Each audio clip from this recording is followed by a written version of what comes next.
السلام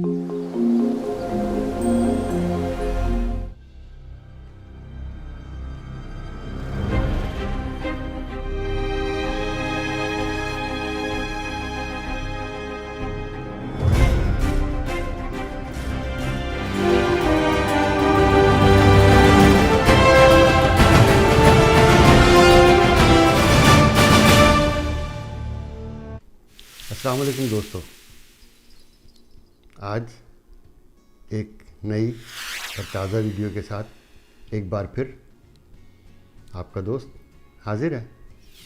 یوں تو زندگی میں بہت سارے ایسے موضوع ہیں کہ جن پر بہت زیادہ بات کی جا سکتی ہے، مگر ایک موضوع ایسا ہے جو اکثر ہم سب کے ذہنوں کو بہت پریشان کرتا ہے، وہ ہے تقسیم در تقسیم۔ اور کس کی تقسیم؟ عوام کی تقسیم، ہم سب کی تقسیم۔ دو قومی نظریے کے تحت ہندوستان تقسیم ہوا اور مسلمانوں کی طرف سے ہندو مذہب یعنی سناتن دھرم سے نفرت کا اظہار کیا گیا۔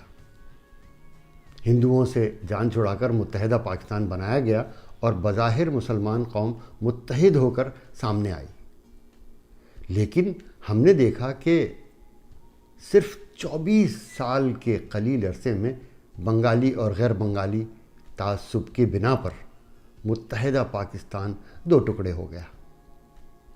چنانچہ مشرقی پاکستان بنگلہ دیش کی صورت میں دنیا کے نقشے پر ظاہر ہوا۔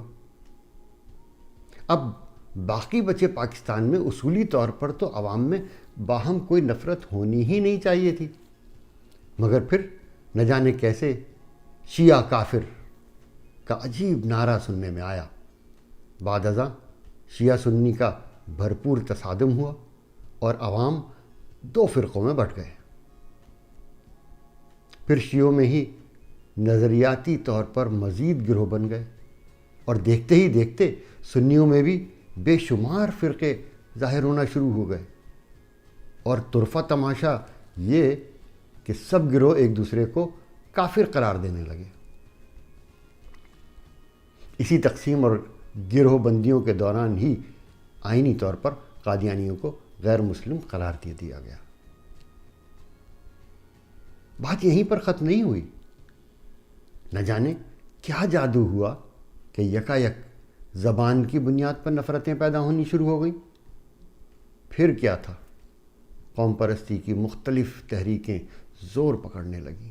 لطف یہ ہوا کہ اب جو لوگ عقیدے کے لحاظ سے متحد تھے ان میں قومیت کی بنیاد پر تفرقہ پیدا کر دیا گیا، اور جو قومیت کے لحاظ سے متحد تھے ان میں عقیدے کی جنگ چھڑ گئی، اور چند ایک لوگ جو ان تفرقے بازیوں سے الگ اور اب تک دور تھے ان کو سیاست کا چسکا ڈال دیا گیا۔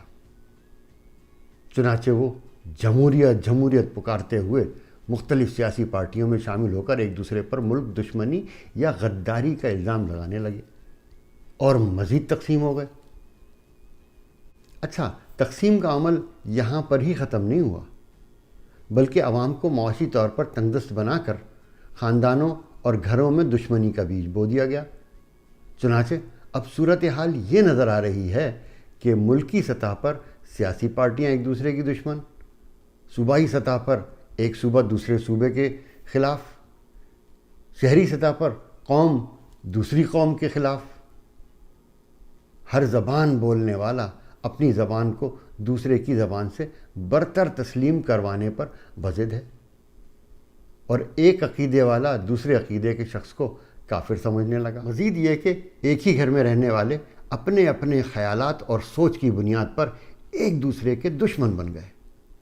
بھائی بھائی کا دشمن، بیٹا باپ اور ماں کا دشمن، ایک ہی خاندان اور برادری کے لوگ آپس میں ایک دوسرے کے خلاف سرگرم۔ سمجھ میں نہیں آتا کہ آخر یہ تقسیم کہاں جا کر ختم ہوگی۔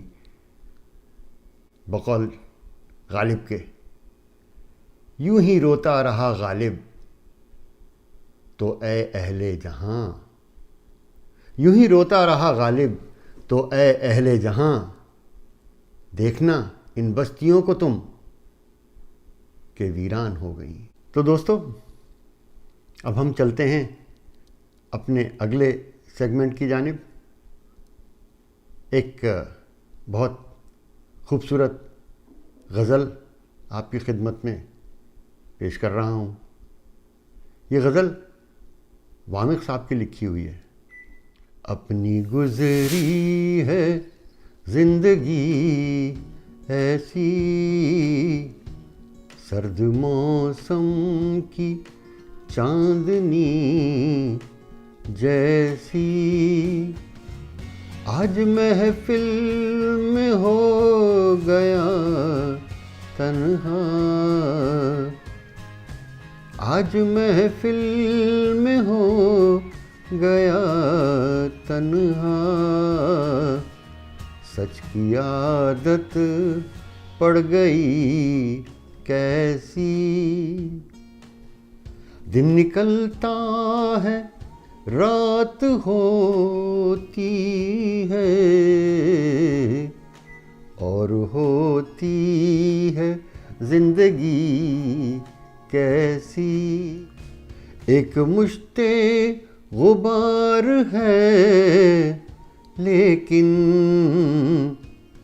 بات کرتا ہے آدمی کیسی، ایسے مکار دور میں وامق تیرے لہجے میں سادگی کیسی، تیرے لہجے میں سادگی کیسی. تو دوستو، یہ تھی آج کی ویڈیو. امید ہے آپ کو پسند آئی ہوگی. شیئر کیجئے، لائک کیجئے، اور ابھی تک سبسکرائب نہیں کیا ہو تو سبسکرائب بھی کر لیجئے. اور ایک بات اور، گھنٹی کے بٹن کو ضرور دبائیے گا تاکہ آپ کو آئندہ آنے والی تازہ ویڈیو بر وقت مل سکے. اس کے ساتھ ہی آپ کا دوست آپ سے وداع چاہتا ہے. اللہ حافظ.